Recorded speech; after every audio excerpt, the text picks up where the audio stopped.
Brian proposed that the hospital should be conveniently accessible by foot as he unexpectedly helped Frances out of the car. In the midst of these unforeseen circumstances, I found myself in the passenger seat while Brian took the wheel. "We've made amends with Dad, and we're heading off for a trip to Florida, just the four of us," he declared as we set out. This revelation left me momentarily speechless, grappling with the abrupt shift in plans. Frances's hoarse voice brought me back to reality. At that moment, my sole focus was ensuring she reached the hospital safely. I quickly hailed a taxi for her.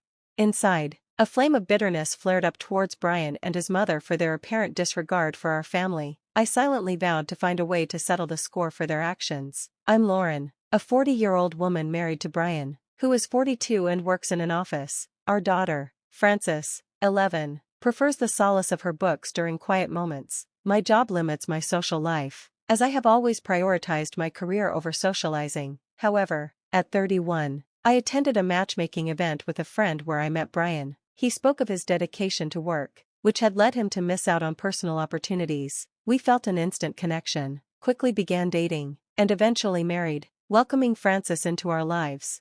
Things changed when Brian suddenly announced that his mother would be moving in with us. I was shocked by this unexpected decision, especially considering my desire for privacy and space within our family. Brian's parents had a disagreement, prompting his mother to seek refuge with us. I was reluctant about this arrangement, worried about how it would affect our family dynamics. When I voiced my concerns, Brian seemed offended, interpreting my hesitation as an aversion to living with his mother. Fearing his reaction, I kept my doubts to myself.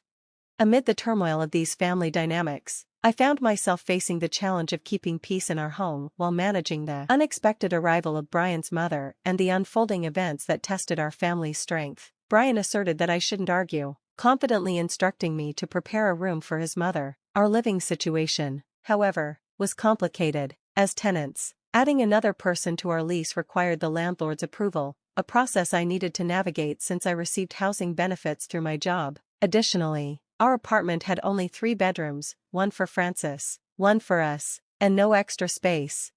Despite these limitations, Brian suggested, with little regard, that we move Frances's study area to the living room. He justified this by claiming it would help us supervise her homework better, arguing that an elementary school child didn't need a private room. This startling proposal left me in disbelief. How could he prioritize his mother's comfort over our daughter's needs? Brian's lack of response to my objections, which I raised repeatedly, deeply frustrated me. When Frances returned home, he quickly informed her that she would need to clear her room for her grandmother. As she began moving her belongings, I felt a mix of sorrow and growing resentment towards Brian. He had recently been neglecting household duties and financial contributions, often coming home late. I had tolerated his behavior for Frances's sake, but his latest actions felt like the last straw. Upon my mother-in-law's arrival, she promptly expressed her dissatisfaction with our living arrangements, loud enough for the neighbors to hear, putting me in an uncomfortable position. I had confirmed with property management that her stay didn't require formal procedures, just a notification, hoping her visit would be short. However, the size of her luggage indicated a longer stay. Further disheartening me, she ignored my feelings, critiquing our home and commenting on the lack of food in the fridge, implying I was not meeting my family's needs. Despite my plans to grocery shop, her unexpected visit forced me to prioritize cleaning, leaving no time for shopping. Brian's preference for takeout, coupled with his snide remarks about my cooking, had already discouraged me from preparing meals. When I suggested ordering food to ease the situation, my mother-in-law reacted angrily, dismissing the idea and insisting on traditional expectations for me to prepare a full meal. Following her demands, she left me to manage on my own, her laughter echoing from the living room as I prepared to shop. Feeling disheartened, this sequence of events, characterized by a lack of consideration for my feelings and our daughter's well-being, heightened the tension in our home, prompting me to reflect on the dynamics of family respect and responsibility in challenging circumstances. Returning home to find Frances diligently working on her homework in the living room under my mother-in-law's critical eye was disheartening. Her harsh reprimands for any mistakes Frances made, calling her a disappointment, were painful to witness. I intervened, reminding her that educational standards have changed, with children now learning subjects like English and programming from a young age. Despite my defense, my mother-in-law continued her derogatory comments, wishing Frances had inherited more of Brian's intelligence. Watching Frances's spirit dampen, I reassured her to proceed at her own pace, while casting a disapproving glance at my mother-in-law, who remained indifferent, munching snacks as if to provoke me. A week into my mother-in-law's stay, my patience began to fray. I confronted Brian, unable to endure his mother's behavior, particularly its negative impact on Francis. However, Brian dismissed my concerns, downplaying the situation and attributing Francis's struggles in school to her interactions with me rather than himself. This only strengthened my determination to advocate for our daughter for the first time. I stood my ground while my mother-in-law pretended to be helpful in Brian's presence. Her actual contributions were non-existent, leaving me with the entire burden of household chores. This charade only added to my frustration, further emphasizing Brian's cluelessness about the real dynamics at home. My confrontation with Brian reached a tipping point when I questioned his priorities, insisting that Francis's well-being should take precedence over catering to his mother. In response, Brian mocked my nursing background, insinuating that my profession somehow linked to Francis's struggles. This comment struck me deeply, but I masked my hurt with laughter, suppressing the anger and pain bubbling beneath the surface. The situation deteriorated when Francis fell ill, exhibiting symptoms of a virus spreading through her school. As I was preparing to take her to the hospital, Brian casually revealed his plans to go to Florida with his parents, mentioning it at the last minute. His blatant disregard for our daughter's health was the final straw. Amid the chaos of ensuring Frances received the care she needed, Brian and his mother shocked me by stating how close the hospital was, choosing to leave for their vacation without a second thought about Frances's condition. This act of abandonment during a crucial moment starkly illuminated the misaligned priorities and lack of compassion that had come to define our family dynamic, prompting me to reflect deeply on the values and responsibilities we uphold as a family. Just as Frances's voice, filled with regret, brought me back to the harsh reality, I realized what I had to do. Nothing else mattered as I called for a taxi to hurry her to the hospital. A wave of anger washed over me, an anger I promised to keep alive. Brian and his family had no idea how far I was willing to go to protect my loved ones. I felt betrayed, blaming them for taking us for granted. 2.5 hours later, my phone kept vibrating with calls from Brian. Reluctantly, I answered, only to hear his frantic pleas for help after a car accident on his way to the airport. Although he had a license for manual cars, his confidence had diminished due to his reliance on public transport. Too proud to admit his unease about driving a manual in front of his mother, he found himself in a tough spot.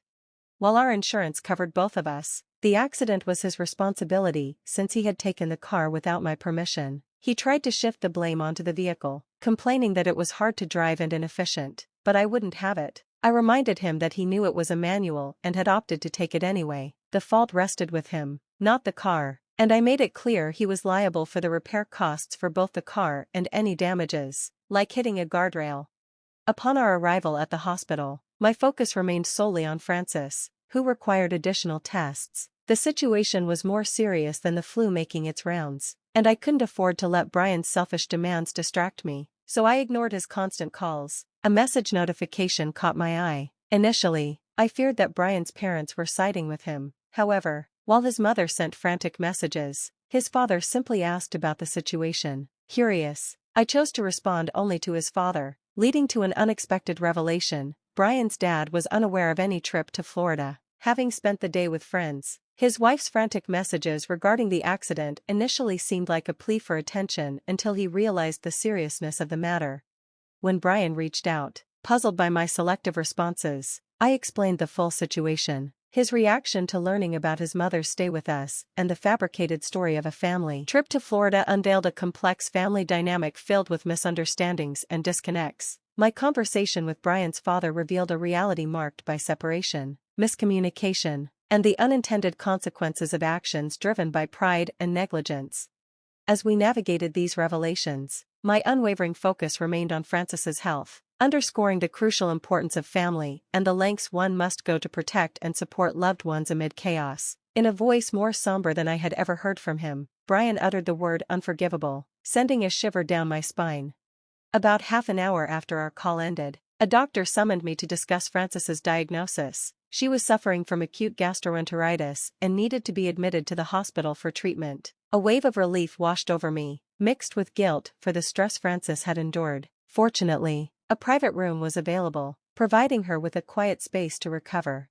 "Frances, how are you feeling?" We managed to get a private room so you can rest comfortably, I said, trying to infuse optimism into my voice. Frances, filled with regret, apologized. Worried about falling behind in her studies due to her hospitalization, I quickly reassured her, emphasizing that her worth to me wasn't tied to academic performance. She was simply my beloved daughter. The atmosphere lightened when Frances's grandfather visited. Their special bond and his stories about Frances's accomplishments, like winning a drawing contest, brought a much-needed sense of normalcy and joy to both of us. However, this brief moment of respite was interrupted by a call from Brian and his mother, who were now late for their flight to Florida due to the car accident. They demanded I reimbursed them for the travel costs incurred as they blamed me for their situation. Brian's mother expressed her regret about the missed chance to reconcile with her husband, her loud grievances echoing through the phone as if on speaker. Just then, my father-in-law, who had come to support us at the hospital, casually pointed out that he was unaware of any planned trip to Florida, drawing attention to the absence of an additional participant in their itinerary. This news clearly surprised both Brian and his mother, especially when they realized he was with me, leading to a flurry of excuses. Brian's mother quickly fabricated a story, claiming the trip was intended as a private outing between her and Brian, a blatant attempt to retract their earlier falsehoods. Her weak justifications only served to further erode her credibility. I couldn't help but laugh at the ridiculousness of their situation, amazed at how swiftly their deceit had unraveled in light of unexpected revelations. When I discovered the booking for 4 on the travel website, it was evident that their silence was their only defense. Frances had hinted that her grandmother had tampered with my computer, raising my suspicions. A quick check confirmed that my mother-in-law had indeed booked a trip for 4 under my name, with charges already appearing on my credit card. Brian's gripes about cancellation fees seemed absurd, considering I was the one financially impacted by their scheme. The tension escalated when I inquired about the identity of the third person, which Brian clumsily blamed on a misunderstanding. Determined to address the issue head-on, I set up a meeting at a nearby diner, entrusting Frances to the capable staff at the hospital. Accompanied by my father-in-law, we awaited Brian and his mother's arrival. Upon their entrance, Brian immediately started complaining about the damages to the guardrail, insisting that I should use my insurance to cover it. I was taken aback by his audacity, reminding him that he was accountable for the damages due to his negligence. My mother-in-law attempted to redirect the conversation to the purpose of our meeting, but I seized the opportunity to reveal that the dash cam in my car had recorded not just Brian and his mother, but also an unfamiliar young woman in the back seat. This footage, accessible through an advanced app linked to my phone, unintentionally provided irrefutable evidence of Brian's infidelity. Their shock was palpable as I confronted Brian about his plans to take his mistress on the trip, sarcastically thanking him for leaving such clear evidence. I had suspected his unfaithfulness and contemplated divorce, but the recent chaos, including my mother-in-law's interference and Frances's illness, had delayed my decision. The revelation prompted my father-in-law to comment on the unfortunate resemblance between mother and son, exposing his wife's affair with a younger man. Brian, oblivious to his mother's indiscretions, looked visibly stunned, while my mother-in-law's embarrassment was apparent for all to see. Exhausted by the deception and betrayal, I declared my intention to divorce Brian, demanding he take responsibility for child support, car repair costs, and the expenses for the aborted Florida trip, including those linked to his mistress. Brian, confronted with the seriousness of his actions and the public exposure of both his and his mother's affairs, bowed his head, acknowledging the repercussions of his choices in front of witnesses. Feeling cornered, he hastily offered to settle all expenses, begging me not to expose his secret. He admitted that his affair was with the daughter of a significant client, who remained unaware of his marital status. Intrigued by her wealth, my mother-in-law had suggested a joint vacation, thinking nothing of it. The young woman genuinely believed in the trip, while Brian, reveling in her admiration, had caused a car accident due to his reckless driving. My father-in-law and I could hardly believe the foolishness that led to this incident.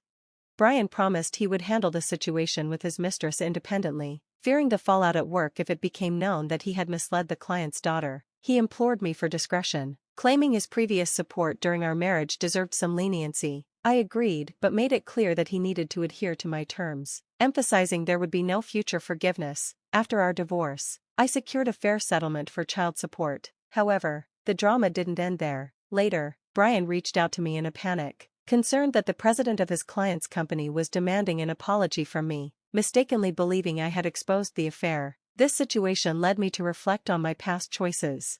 I then revealed to Brian an unexpected twist. The truth about his affair had surfaced on its own. As a car enthusiast, I had my vehicle serviced at the client's auto parts company, where his daughter worked. She recognized the car and uncovered the truth herself. Thus, I hadn't violated any promise to keep the affair confidential. Brian's predicament worsened when the mistress, upon seeing her supposed boyfriend's car at her father's shop, realized the deception. After explaining the accident and the need for repairs to her father, the deceit unraveled, ultimately reaching Brian's employer and leading to his professional downfall.